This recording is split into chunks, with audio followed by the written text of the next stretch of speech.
Romanos capítulo 8 es la continuación de nuestro estudio sistemático basado en el libro a los Romanos del apóstol Pablo. Hemos estudiado desde el capítulo 1 hasta el capítulo 7 y hemos dicho que el tema central de la carta a los Romanos es la justicia de Dios versus la justicia del hombre. Y nos hemos quedado asombrados de cómo nuestra justicia humana queda totalmente desmoronada, queda totalmente destruida en comparación a la justicia de Dios. El hombre no tiene nada bueno que ofrecer, nada bueno en él como para presentarse delante de Dios y poder levantarse justificado ante Él. Por lo contrario, nuestra justicia queda hecha a pedazos cuando nosotros revisamos a la justicia de Dios y revisamos el plan que Dios ha trazado. Y especialmente en el capítulo 13, el apóstol Pablo dice que no hay justo, no hay bueno, no hay quien haga el bien, y nos habla incluso de cómo usamos nuestros labios. Dice que el veneno de áspid hay debajo de nuestros labios, de que nos hemos descarriado, de que nuestras manos son derramadoras de sangre, de que nosotros somos lo más vil que existe. Nosotros no podemos levantarnos y justificarnos delante de Dios porque sencillamente no hay nada bueno en nosotros que pueda llamar siquiera la atención de Dios.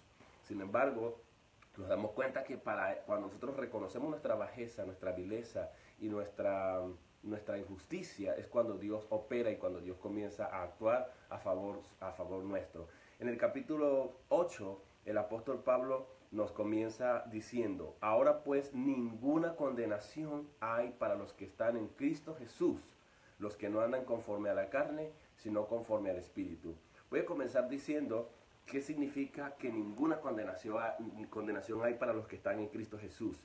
Sencillamente, en el original griego, la palabra que se tradujo como condenación es la palabra krinos, que significa juicio. Sencillamente lo que está diciendo el apóstol Pablo es: ningún juicio, el cristiano ya no viene a juicio. Por eso también en otra parte de la escritura la Biblia dice: ¿quién acusará a los escogidos de Dios?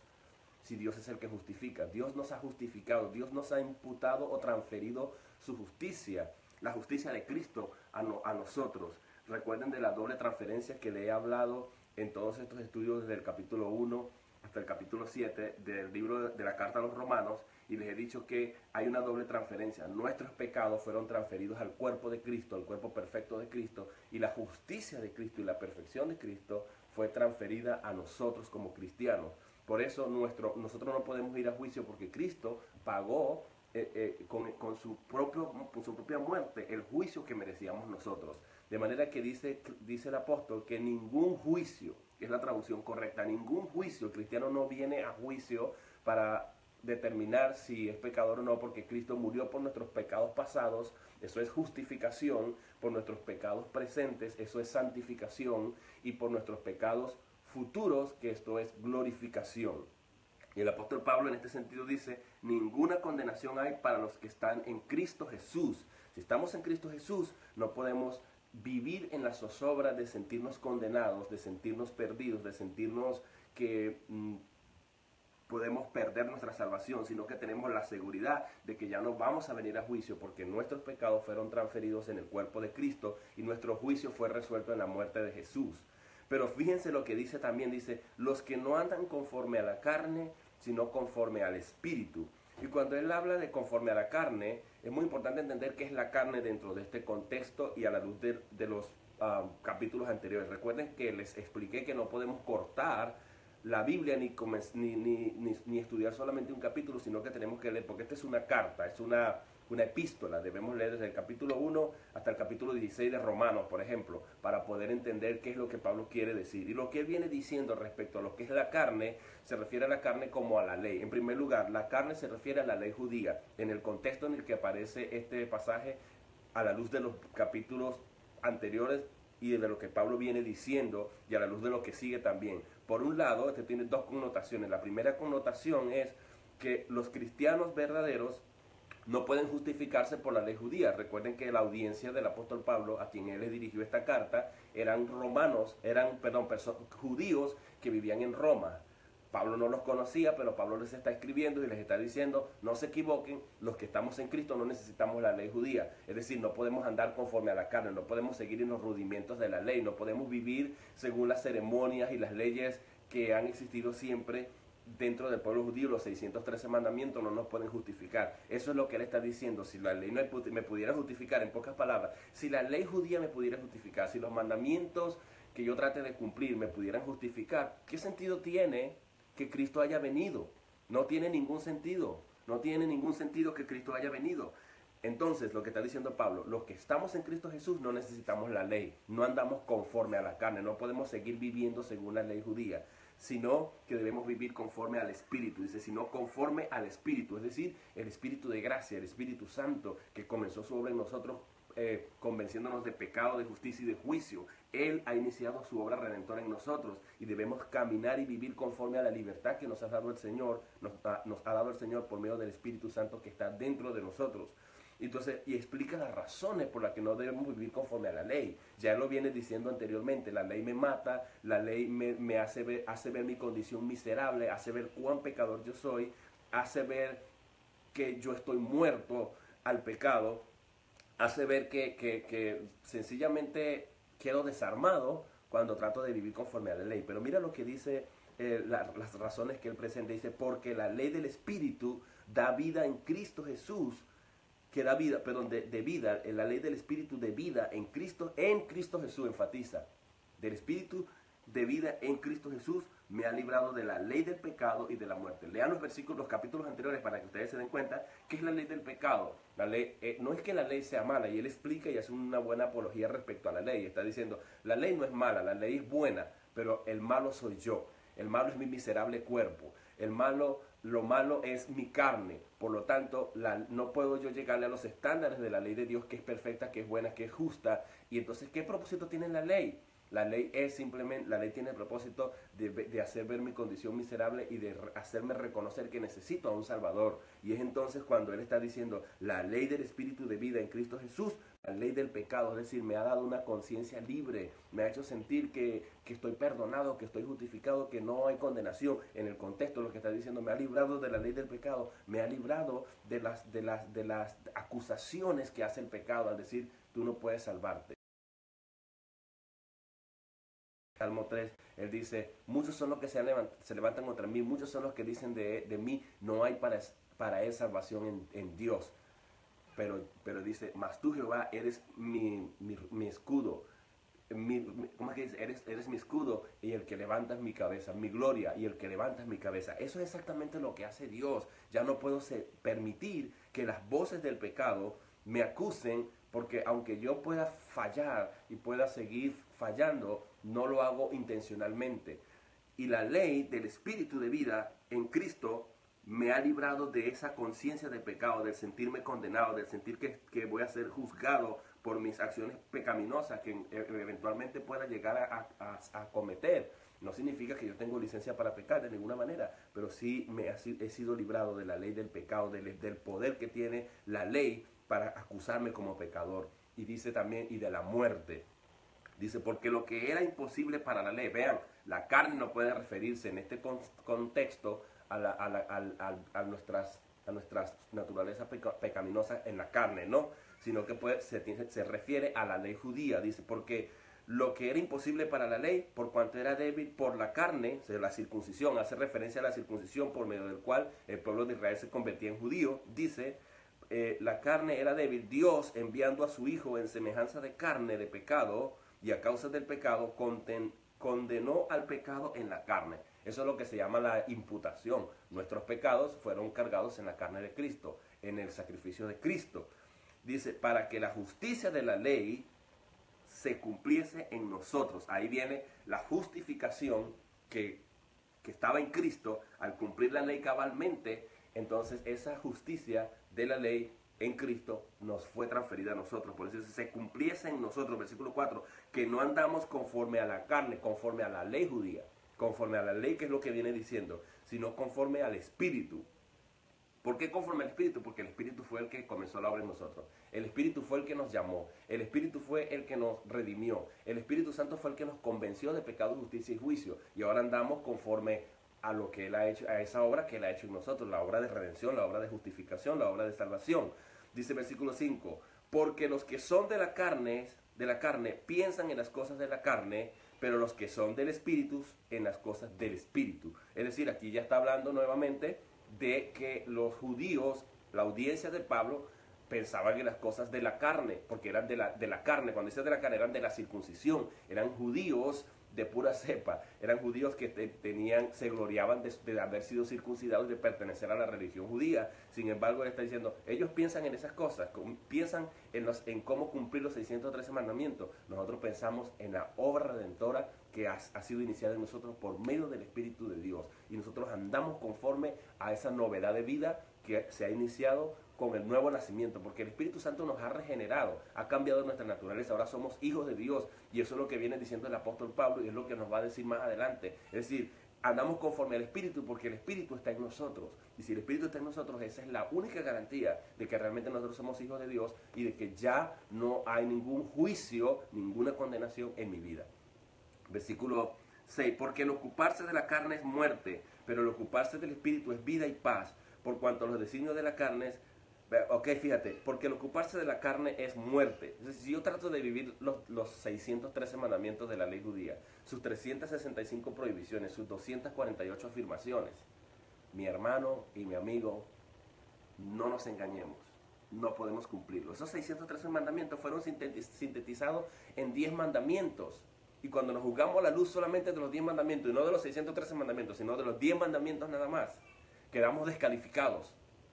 Quedamos descalificados. El primero, no tendrás dioses ajenos delante de mí. Dios debe ser el número uno en nuestra vida. Esa es nuestra prioridad. Quizás usted que me está escuchando no tiene a Dios como el primero en su vida. Tal vez el segundo, tercero o a lo mejor en cuarto lugar. Ya por ahí estamos mal. El segundo mandamiento, no tendrás dioses ajenos delante de mí. El segundo mandamiento, no te harás imagen de ninguna cosa creada en la tierra, ni te inclinarás a ellos, porque yo, Jehová, soy celoso y condeno hasta la última generación, tercera y cuarta generación. El tercer mandamiento, no tomarás el nombre de Dios en vano. ¿Quién no dice a cada momento el nombre de Dios en vano? El cuarto mandamiento, guardarás el día de reposo. ¿Quién dedica un tiempo para Dios? El quinto mandamiento, honra a tu padre y a tu madre. El sexto mandamiento, no matarás. El séptimo mandamiento, no adulterarás. El octavo mandamiento, no robarás. El noveno mandamiento, no dirás falso testimonio, no mentirás contra tu prójimo. Y el décimo mandamiento, no codiciarás. Si nos juzgamos nada más a la luz de esos 10 mandamientos, estamos descalificados, no podemos andar conforme a la ley. Imaginémonos si nos juzgáramos a la luz de los 613 mandamientos. Quedamos totalmente desmoronados, totalmente destruidos, y ese es el propósito de la carta a los romanos, hacernos ver cuán pecaminosos somos, juzgados y comparados a la luz de los mandamientos de Dios.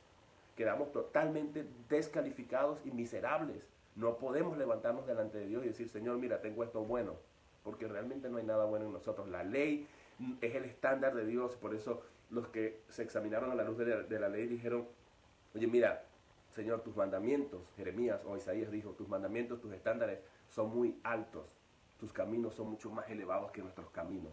Es exactamente lo que está diciendo el apóstol Pablo aquí. No podemos andar conforme a la ley. Yo no puedo tratar de vivir mi vida y medir mi vida como cristiano basado en mis obras de bondad, en mis buenas obras comparados a la ley judía, porque no las voy a poder cumplir. Pero si puedo andar en la novedad, en la libertad que me ha llamado el Señor, al que el Hijo del Hombre libertare será verdaderamente libre. Tengo el Espíritu de Dios que me da esa convicción y puedo caminar en novedad de vida, de que soy un hijo de Dios, de que esa naturaleza de hijo de Dios no puede ser revertida porque tengo el Espíritu de Dios en mi vida. Entonces la gente que piensa que la salvación se pierde. ¿Cómo se pierde la condición de hijo de Dios? Mencióneme un solo pecado que pueda permitir que mi condición de hijo pueda perderse y mi naturaleza de regenerado, de justificado, de santificado y de glorificado pueda revertirse. Eso es imposible, de toda posibilidad, imposible. Entonces Pablo aquí comienza ahora a entrar en la otra connotación de lo que es la carne. La carne, por un lado, dijimos que es la ley judía, con sus 613 mandamientos, sintetizados en 10 mandamientos, sintetizados en 2 mandamientos, que Cristo dijo, amarás a Dios sobre todas las cosas, con todo tu corazón, tu mente y tus fuerzas, y amarás al prójimo como a ti mismo. ¿Será que nosotros cumplimos esos 2 mandamientos que resumen los 613 mandamientos, o la Torá, o los 613 mandamientos de la ley judía? Yo creo que no podemos jactarnos y decir, sí, yo lo cumplo. No podemos hacerlo, intentamos, pero no podemos. Entonces tenemos, como dice el capítulo 6 a los Romanos, 6:22, la santificación es un fruto de nuestra justificación. de nuestra salvación, de que el Señor nos ha justificado, el Señor nos ha salvado, el Señor nos ha perdonado, nos ha llamado sus siervos, y ahora nosotros nos santificamos progresivamente mientras estudiamos la palabra, vivimos conforme a la palabra, tratamos de ser mejores, de ser buenos. El camino del justo, como dice el proverbista Salomón, el camino del justo es como la luz de la aurora, que va en aumento hasta que el día es perfecto. Vamos en ese camino de perfección progresivamente. El que comenzó la obra en vosotros, ¿quién la comenzó? El Espíritu de Dios. Filipenses 1:6, la perfeccionará hasta el día de Cristo, es decir, que hasta que Cristo venga, hasta que Cristo aparezca, hasta que Cristo venga a esta tierra de nuevo, nosotros no podemos ser perfeccionados totalmente, nuestra perfección no puede ser consumada. Mientras tanto, seguimos caminando nuestra vida de imperfección, pero caminando apuntando hacia la perfección de Dios, viviendo conforme a la palabra de Dios. Vean lo que dice el versículo 7, ahora Pablo comienza a introducir en la otra connotación de la carne. La carne es la ley judía por un lado, y por otro lado es nuestra naturaleza, nuestra tendencia a hacer el mal y a pecar. Es cuando dice el versículo 7, por cuanto los designios de la carne son enemistad contra Dios, porque no se sujetan a la ley de Dios, ni tampoco pueden. Si los propósitos de la carne quiere es placer, la carne quiere es darle rienda suelta a sus deseos y a sus lujurias y a su lascivia y a toda su concupiscencia. Eso es lo que quiere la carne. Y él está diciendo, y eso es enemistad contra Dios. Por eso es que no podemos cumplir la ley, ¿no? Entonces dice, porque no se sujetan a la ley de Dios. Es que no pueden. Dice, no se sujetan. Los designios de la carne no se sujetan a la ley de Dios. Porque la ley es espiritual, lo vimos anteriormente. La ley es espiritual y debe vivirse espiritualmente. Pero no puedo vivirlo en mi carne, porque es miserable de mí, pues, que soy hombre muerto si trato de vivir la ley espiritual estando yo en la carne. Él le está diciendo entonces, no se sujetan a la ley, son enemistad contra Dios porque no se sujetan a la ley de Dios, pero aclara, ni tampoco pueden. No traten ustedes de querer sujetarse a la ley de Dios estando en la carne y vivir conforme a eso, porque se van a sentir condenados. La ley les va a estar diciendo, fallaste, eres mentiroso, eres un blasfemo, eres un adúltero, eres qué sé yo, has violado, has tomado el nombre de Dios en vano. La ley te va a estar acusando y descalificándote. No andes conforme a eso, porque quiero que ustedes entiendan, no se sujetan a Dios, a la ley de Dios, pero es que tampoco puedes, porque estás en la carne. Pero por eso está el Espíritu en nosotros, para que caminemos en el Espíritu y no en la carne, ni vivamos conforme a las acusaciones de la ley judía. Vea lo que dice entonces el versículo 8. Y los que viven según la carne no pueden agradar a Dios. Los que viven conforme a la ley judía, conforme a la naturaleza, perdón, a la ley judía. Dice, mas vosotros no vivís según la carne, sino según el Espíritu. Si es que el Espíritu de Dios mora en vosotros, y si alguno no tiene el Espíritu de Dios, de Cristo, no es de él. Está bien claro lo que está diciendo el apóstol Pablo en el versículo 9. Mas vosotros no vivís según la carne. No vivimos según la carne, conforme. Lo que está diciendo es, mira, la carne, la circuncisión, la ley, es un molde que contiene en sí los 613 mandamientos, sintetizado en 10 mandamientos o en 2 mandamientos. ¿Podemos cumplirlos? Yo me puedo meter ahí y quedar conforme a esos mandamientos. La verdad es que no puedo cumplirlos. Entonces, el molde mío no puede ser la ley judía, Entonces, eso es lo que está diciendo el apóstol Pablo. Hola, ¿cómo estás? Saluda. Hola, dígale hola. Hola, saluda, hola. Sí, vaya con mami, vaya a buscar la araña, pues. Entonces, el molde nuestro no es la ley judía, sino el Espíritu de Dios. Nos tenemos que conformar a la naturaleza, al nuevo cambio que el Señor ha hecho de nuestras vidas. Bueno, voy a terminar la transmisión acá porque mi niño ya se ha despertado. Que Dios les bendiga. Quédense con ese día, sigan leyendo y en otra oportunidad continuaremos. Que Dios les bendiga, amén. Hasta luego. Voy a atender un ministerio que es más importante en este momento que este. Adiós, hasta luego. Que Dios les bendiga. Gracias por haberse conectado y compartir conmigo este momento.